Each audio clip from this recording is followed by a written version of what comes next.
Hey there, Photo Universe.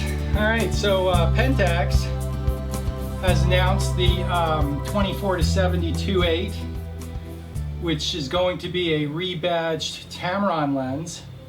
And there's some interesting things we can figure out from that announcement. First of all, I'd like to thank Pentax Forums. They had an article recently on the top 20 videos on YouTube about Pentax, and I got 2 of them, and so that's 10%, and that was chosen out of something like 4,500 videos or something, so that's pretty cool, and I appreciate that. So regarding the Pentax, one other thing, surprisingly, this is actually a real announcement. Pentax is going to supposedly have this lens available by the end of October. And I think, okay, I've seen a lot of comments one way or the other. It is marked SDM, and it's not a star lens. People complaining that it's not a star lens, people complaining that it's an SDM lens. People are happy that it's not a star lens. I mean, you know, it's really a fascinating thing. I think, okay, let's take the star lens thing first. So Canon has their L lenses, and Pentax, the equivalent in Pentax, and Nikon really doesn't, I mean, Nikon has pro grade and you have amateur, but they don't really differentiate. Years ago they had a gold ring when they had extra low dispersion glass ED. When a lens was ED with Nikon, they had the gold ring. It doesn't matter. The best analogy is Canon with their L lenses. The red ring around the Canon lenses denotes that it's an L series lens. The L series lenses are all full frame. The L series lenses are supposed to be professional grade. Well, in Pentax, the super uber special lenses had an asterisk or a star on them. People have made it an asterisk, but it's really a star. So in Pentax, when you're talking about a star lens, that's supposed to be your top of the line pro grade, best it can get lens. And the new so now this is interesting. So we have a situation now where I really think it shows us where Rico is with this whole Pentax thing. Quite honestly, it's really weird in the sense that, like, and now bear with me. Okay, so the Tamron 24-70 is the Pentax marked it an SDM lens, but it's going to be assuming that it's a direct carryover from the Tamron 24-70 VC, with the VC taken out because all the Pentax cameras have in-body image stabilization. Assuming that it's the same ring drive, and it should be. I mean, I have no reason to think that it's not going to be. As a matter of fact, I'm pretty sure it's going to be the ultrasonic ring drive that Tamron has, which is the equivalent of Canon's ultrasonic ring type motors and Nikon's AFS ring type motors. Literally, this is a world-class level lens autofocus system. It's as good as it gets. This lens, when it's made in the Pentax mount, is arguably going to be the most advanced, most professional zoom lens that Pentax has ever offered. And I know it's originally designed by Tamron, but Pentax, honestly, they've been a step or two behind. The original SDM was a little micro motor that was an SDM motor that turned to gear. That's not the same thing as ultrasonic ring drive that Canon and Nikon are using. I mean, that's as good as it gets. And for Pentax to be using the Tamron one, we're in a situation where I think it's brilliant, because that Tamron lens, the 24-70, is as good as the top level professional Nikon or Canon equivalent. Okay, and now finally Pentax has a lens that I think it was a brilliant move. It can compete with the Canon and the Nikon, and it's going to be cheaper too. Rumor has it it's like $1,300. The Tamron equivalent for Nikon and Canon is about the same, but there's been rebates. You can get them for like 12, whatever. That's nothing to argue about. I think it's brilliant that it's going to be available, in a Pentax mount. If Pentax is smart, and I'm suspicious of the delay in the 70-200 2.8, if Pentax is smart, they won't screw around. They'll do the same thing with the Tamron 70-200. Which would you prefer? A Pentax 70-200 DC motor lens for $2,200, or a rebadged Tamron with the VC taken out for whatever that sells for, $1,500 maybe?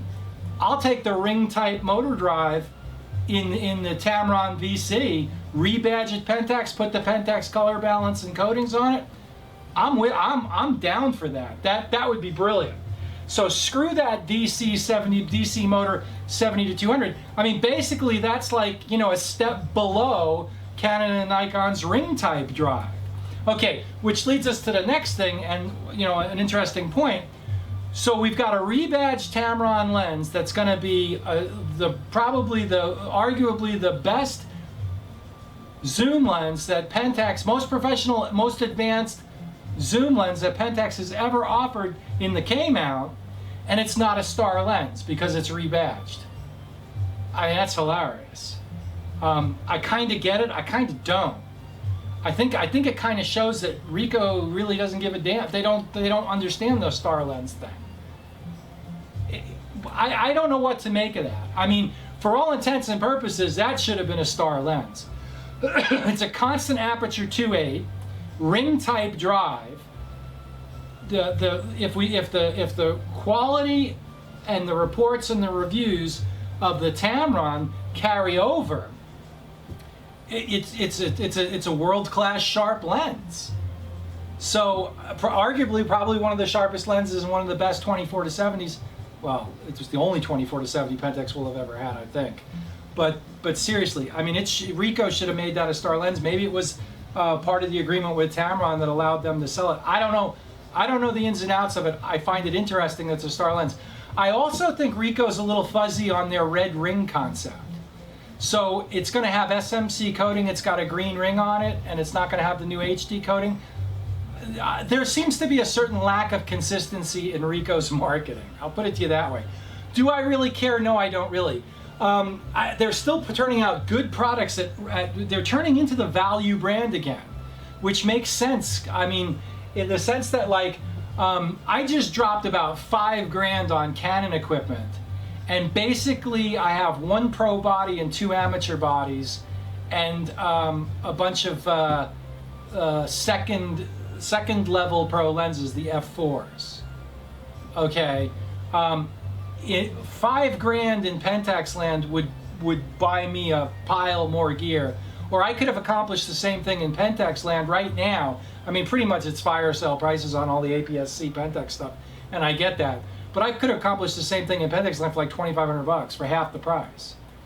And I may not just do that. I'm so impressed with the 24-70 Tamron that coming out that that's been holding me back with Pentax for a long time. Hopefully they'll follow through with the 15-30 Tamron, the 24-70 Tamron, the 70-200 Tamron. Take the VC out, rebadge them as Pentax, put the Pentax color balance on them so there's consistency across the lens line, and with the Pentax coatings, and I think that would be a brilliant thing. That would be a holy trinity, and that would be fantastic. So even on the APS-C, I mean, with that setup at a K3, there's nothing you couldn't do. I mean, hopefully the K3-2 issues have been worked out now. I think I'm going to jump back in the water with the K3. I think I know that there's no problems with the K3s. The K3-2, I don't know. I haven't really seen any images with the pixel shift that do anything for me. We'll see. I've been thinking about it. Some of the pixel shift stuff that I've done recently might have worked. I had a big panoramic of some trees in Boardman, Oregon, that I'm wondering now if pixel shift wouldn't have done a better job of it. I shot it with the Canon 6D. So I'm starting to think along those lines. The announcement of the 24-70 is really fascinating. I think it's a brilliant move on Ricoh's part. I mean, up till now, they haven't really been able to compete technologically with the lens lineup that they've got. The SDM was kind of a failure. They don't have any ring drive. They had to back up to DC motors. Screw it. Tamron's making these world-class lenses now. Let Tamron handle it. I mean, I totally get it. It's a smart move, really. The other side of the coin is, like I said, for half the money, I could start gearing up with Pentax. And then when the full frame comes out, assuming that's a winner, jump to that, or just stick with the K3. There's nothing it can't do. I mean, I've made some 30 by 40 canvases that are just fine. The 6D does the same thing. I mean, we're at the point now where all the cameras are pretty much all doing the same thing. So typical Ed Photo Universe style, jumping around a little bit, but hey, you got to try the water to see what's happening on the other side of the fence, so to speak. And that's part of the appeal of the channel, is that like I'm crazy enough to go try some of this stuff. So that's where we're at. It's really kind of also funny, with Canon every once in a while, and Nikon, when you're shooting their stuff, you get an announcement and it's like, oh cool, they're coming out with a new this or a new that or a new the other thing. Ricoh seems to, like, whenever there's an announcement, it's like, this is a pre-announcement of the announcement, which is going to be coming in 6 months.